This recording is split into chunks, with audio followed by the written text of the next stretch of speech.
ফেনীতে গাছ ভেঙে পড়ে বিয়েবাড়ির প্যান্ডেলটা ছন্ন বিচ্ছন্ন হয়ে গেল। সবাই দেখুন এখানে অনেক ওরা এনজয় করতেছে, কিন্তু আসলে এনজয়ের জায়গা না। এদিক দিয়ে মানুষ আবার গাছ কাটতেছে, অনেকগুলো লাগিয়ে দেওয়া হয়েছে। ভয়াবহ পরিস্থিতি হয়েছে, কিন্তু কোনো হতাহতের ঘটনা ঘটেনি। পুরো গাছটাতে অনেক আম ছিল, আমগুলা এই যে পানিতে আম ভাসতেছে দেখছেন।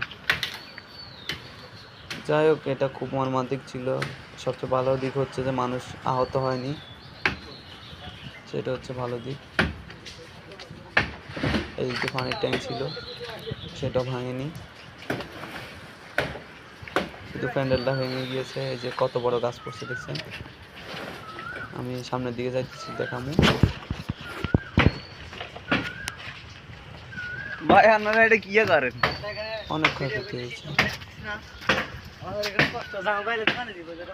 সোফা কেন কই সোফা? যে দেখছেন এখানে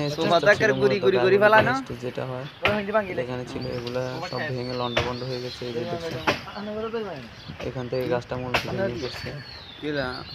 আর কিছু নাই, কোম্পানি কন্ডে উতা গাড়ের যাই ফেনী সদরে কোম্পানির খবর নাই।